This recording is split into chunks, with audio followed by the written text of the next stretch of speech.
Bit of a different style video from me. Yeah, back in like December of 2022, I just kept thinking, I got all this backlog. I need to work on it, don't I? So I thought, starting in January, from the 1st, I would stream a different game every day on Twitch. Call it something. It was something like new year, new game. Just trying a different game I'd never played before. Every day. And I thought, what I'll do is once I've finished it, I'd do a little recap of it on here.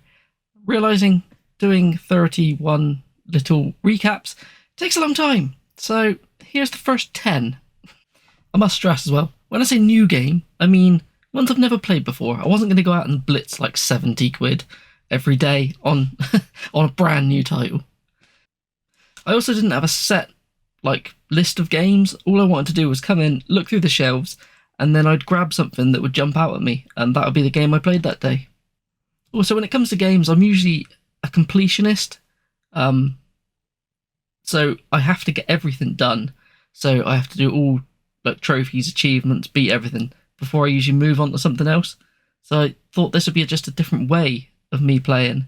And if I'm not so obsessed with getting the completion and just having fun with it, I thought it was a good experiment.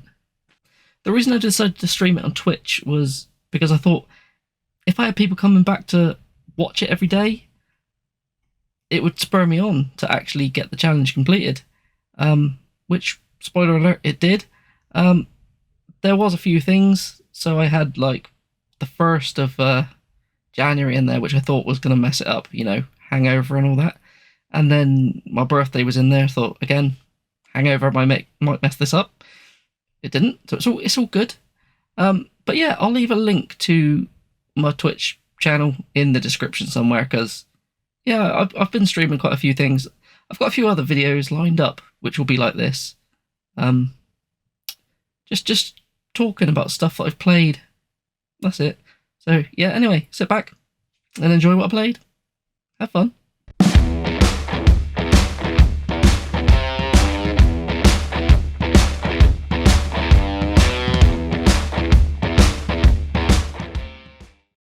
The first game to jump out at me off the shelf was Super Street the Game on PS4.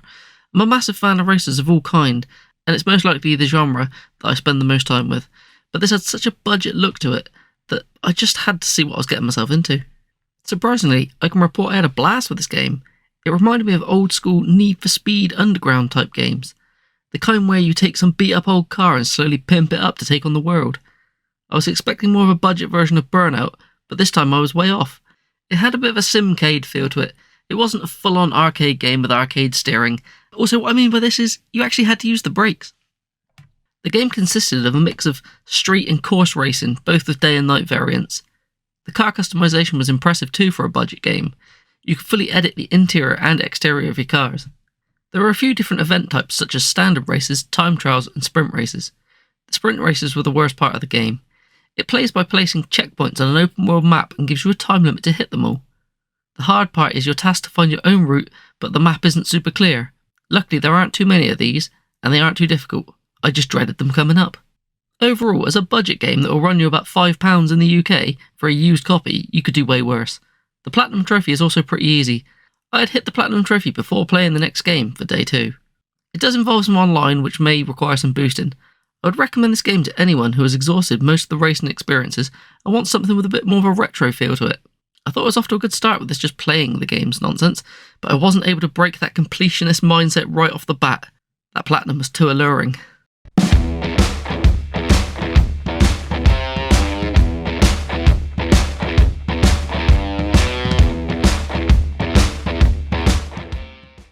The second game of the month was a strange one. The game in question is Maiden Abyss on the PlayStation 4. What drew me into this was the fact it looked so cutesy but had an age rating of 18 on the case.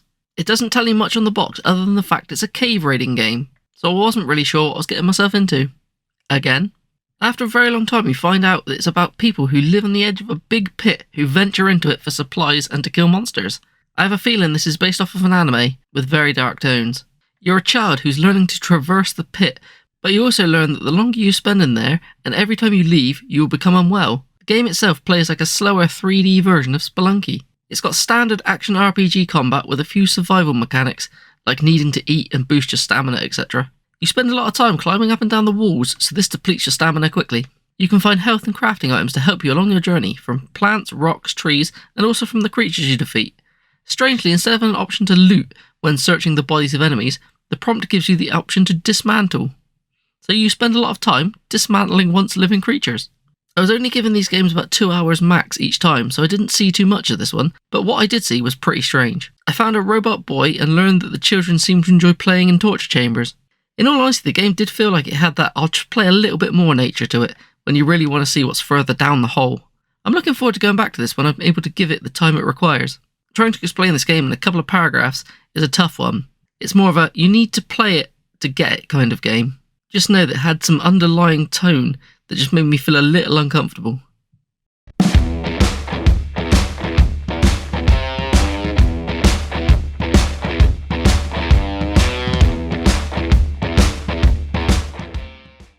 After the strange themes of the game prior, I wanted to play something a bit more colourful, so I scanned through my shelves and I landed on Gris. This may have also had a little nudge in my direction from Gordon over at Gib84 Gaming.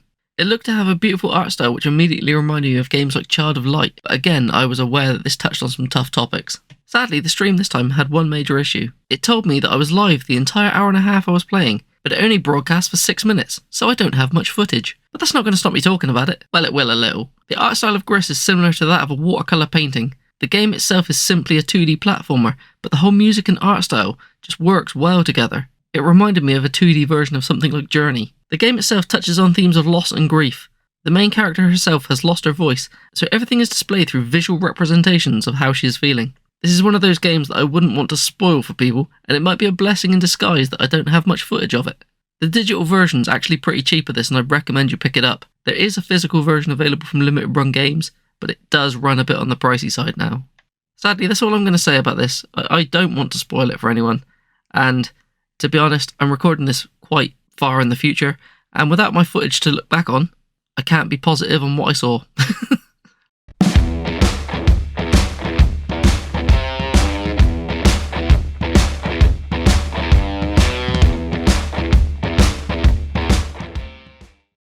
Day 4 consisted of a game I'd heard of and remembered seeing many years ago in magazines, and it always looked interesting, but I'd never given it a go. Luckily, it's one I'd found years ago in a charity shop, and it had just been sat on my shelf gathering dust. The game is Geist on the Nintendo GameCube.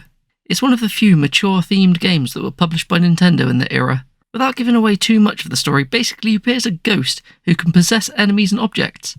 I always assumed the game would be a fast-paced shooter, where you'd have to keep jumping in and out from enemy to enemy, as they would die quickly as they wouldn't have much health. This assumption couldn't be further from the truth. It's actually quite a slow-paced game.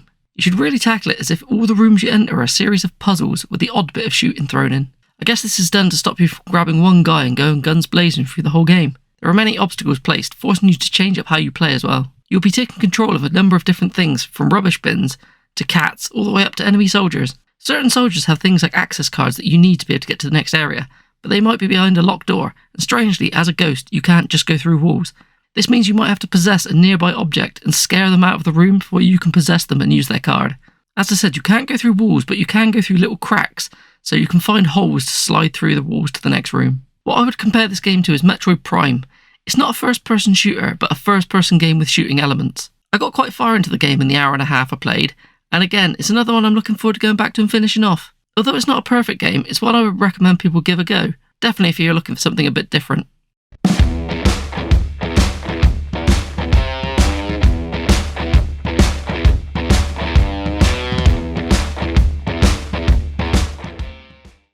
The game for day 5 was Zapper, One Wicked Cricket. And as you can tell, it just jumped out at me.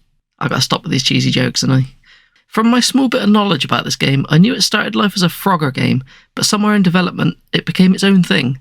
I have a feeling they lost the license or something, I don't know. The last 3D Frogger game I played was on the PS1. I remember enjoying it, but I might be looking back at it with slightly rose-tinted glasses. I have seen footage of later PS2 Frogger games, such as Frogger Beyond, so I was expecting something along those lines with this game, and I wasn't wrong. Zapper plays like a grid-based 3D platformer, where you move one square at a time. You have your standard hop, which is just performed by moving around with the analog stick or D-pad. You also have a super jump, which is to help you jump to higher ledges. This causes you to move more than one square at a time. Where the game auto-hops when you move, I kept confusing this with the jump, and dropping off edges into the water. You also have a little electric zap move which you can use to stun enemies and break crates and other items. Throughout the levels you are tasked with collecting a number of eggs. A certain number are needed to be collected to pass the stage. These can be found on the main path or off the beaten track into secret little hidden areas. Some of these secret areas are more like mini levels. These small mini areas are usually unlocked by a small puzzle section. These are usually found quite close to the area, and it usually involves things like pulling levers. The game overall is a simple concept and rather fun. My only issue I had with the game was slightly with the controls. You have to use the triggers when turning on the spot, because just pressing left or right will just automatically hop you in that direction. It's caused way too many unnecessary deaths, and it's a game with a set number of lives, so you cannot afford to make mistakes like this. Oh, and my game kept crashing, but I think that's due to my old disc and not the game's fault. Overall, it's fun, but I wouldn't recommend this one unless you're a hardcore Frogger fan and played all the games.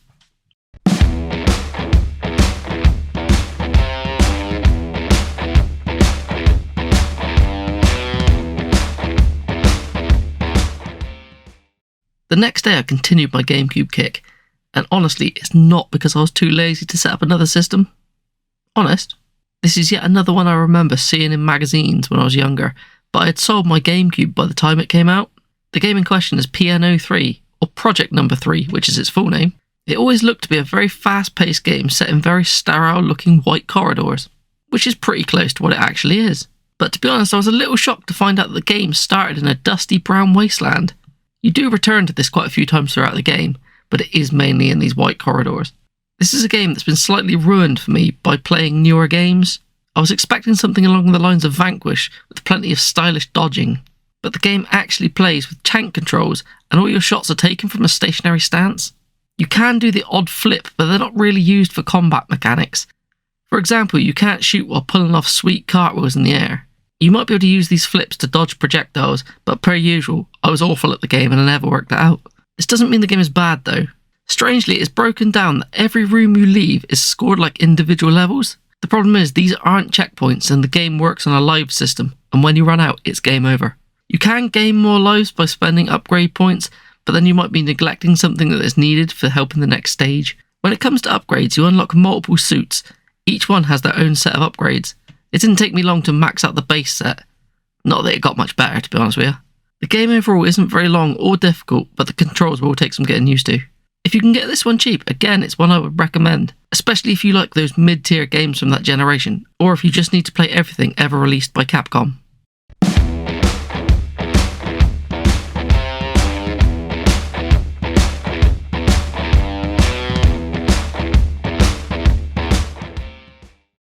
Day 7 brought with it a recommendation that I was given by a customer when I was at work. A while back they gave me a heads up about Cuckoo's Lost Pets on the Switch being really cheap, so of course I thought I'd look into it. This led me to find out there is a PS4 version, and I will always go with a platform with achievements or trophies. So of course the PS4 version is the one I grabbed and played for this challenge. What did I think though? Cuckoo's is a simple 3D platformer in the vein of something like Super Mario 3D World, but it's presented with a similar art style to Fall Guys. It does start with a contest though, so I thought it was going to be some kind of offline Fall Guys clone originally. It's your simple collectathon game. Go through the levels and pick up everything. This time it's pets instead of stars you need to hunt down. It's presented with a very family-friendly art style and has a good amount of humour and charm.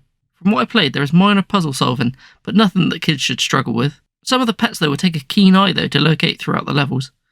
I'm not sure how difficult the PS4 version will be to track down in the future, as the usual online second-hand retailers in the UK such as CEX don't seem to stock it. They have started stocking the Switch one though, and all the other places I've seen that list it say it's out of stock.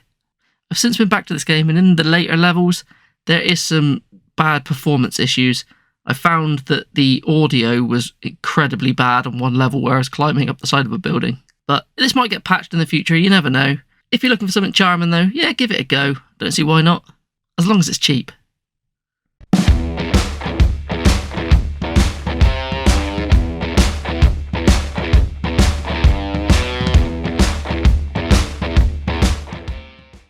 I was still in the cutesy platformer mood when I went into day 8. I thought I'd play the first game of 2 included in the Klonoa Phantom Reverie collection, Door to Phantom Isle. I played on the Xbox Series X, but it has been released on all modern consoles. This is a remake of the first Klonoa game released all the way back on the PS1. It's one I played a demo of back in the day. When I got into collecting it, it was one of those games I always wanted to pick up on the PS1, but I kept putting off picking it up, and now the price is just sky high. So finally I've been able to give the game a shot after all these years. even if it is in a slightly different capacity. Klonoa is a 2.5D platforming game where you pick up your enemies and throw them for attacks and throw them at the floor to gain more height for jumps. The only other move in your arsenal is the ability to flutter slightly with your ears. This can be used to make longer jumps. I think there is ears anyway, I'm not sure. I have a big feeling this version of the game was based off the Wii release, as it has the same kind of look to it. Not that that's a bad thing. The game is very colourful and easy on the eyes. The difficulty on this one's on the easier side and can be enjoyed by people of all ages. It's also a bit on the short side, so luckily on this disc there's 2 games. For this challenge I only played the first game, I didn't play the second. Hidden on stage are these little chaps you have to rescue, and getting all of them will unlock hidden extras in the game. I got a decent way into the game on my stream that I think only lasted about an hour and 40 minutes. I went back to play this at a later date and beat the game 100% with not much more playtime. One of the hidden late game extras though I would say was a bit of a nightmare. If you're an achievement hunter, this can be made easier by making sure you start the game on the lowest difficulty setting from the start. Again, this is another game I would recommend to anyone wanting a retro style platformer to play. Just make sure you play this version and don't shell out for the PS1 copy if you're expecting a long experience.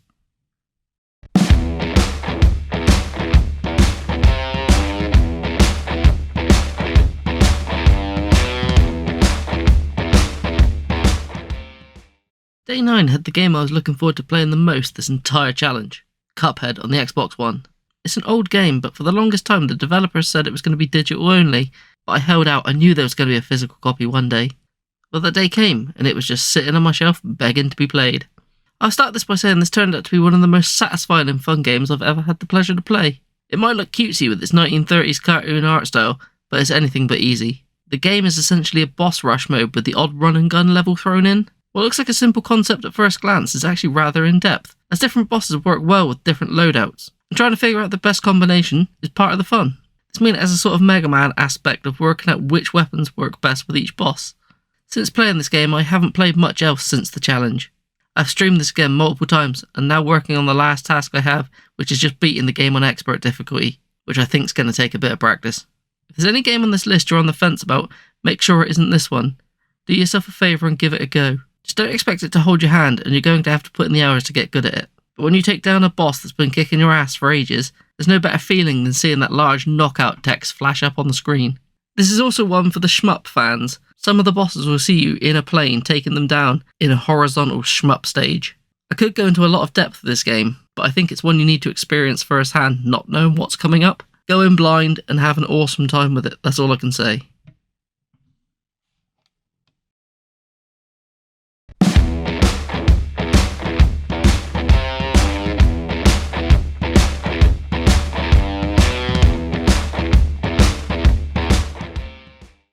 Looking back through the order I played these games, I feel that the game I played previous really did affect what I chose next. I guess this time I was on a bit of a run and gun bug after playing Cuphead, so the next game was Bite the Bullet, a 16-bit inspired run and gun game. Had a bit of a twist though, you consume your enemies as well as shoot them. The game presents itself as more of a spoof of games like Metal Slug or Contra. This is clearly obvious from the overweight character selection screen. It might sound strange, but where you can eat everything, you do actually have to manage your weight. This means if you eat too much, you might become too heavy and not be able to jump as high, but you will be able to take more damage. You can also hold your mouth open and eat bullets that are being fired at you. This kind of works as the block in the game. You can also unlock different buffs, such as regaining health from swallowing anything fired at you. Even though the game is more of a spoof, it doesn't mean that it's going to be easy. During the stream, I got stuck on one boss for a very long time, and I actually had to bow out and didn't defeat him. It's a fun little indie game, but I would only suggest this if you're a fan of the genre. I can't see it winning over any new fans, but I definitely had some fun with it. But I had to earn that fun. At the beginning, I really wasn't enjoying the game, but it turned me around when I realised you really needed to sprint the levels. Taking any kind of methodical approach would just get you killed. Also, although the bosses kicked my ass, they were by far the best part of the game. Again, that might be because I was just coming off of Cuphead, and I was hankering for more bosses. If you see this on any digital storefronts, probably for under £1, I'd say jump on it, but don't go for the expensive physical collector's editions. The only downside to the game, though, was the levels seemed a bit maze-like. I prefer my run and gun games to be more left to right, straight line kind of affair. This almost had a Metroidvania layout. It was a bit strange, but I did enjoy it, but it's not for everyone. The only way you'll find out if it's for you is to give it a go. So yeah, that's it. That's the first 10 games I played in the month of January in 2023. To be honest, the standout, of course, you can probably guess, was Cuphead. But I was impressed by a few others, I really enjoyed that stupid Super Street game. Don't know why. Um, to be honest, none of the games were bad. Like, in the entire, it'll be another spoiler, but in the entire challenge, there was only one or two that I wouldn't want to go back to. So, yeah, if you want to see more of this, there will be a part two. Don't know when, because I work slow. Have fun. Thanks for watching, people.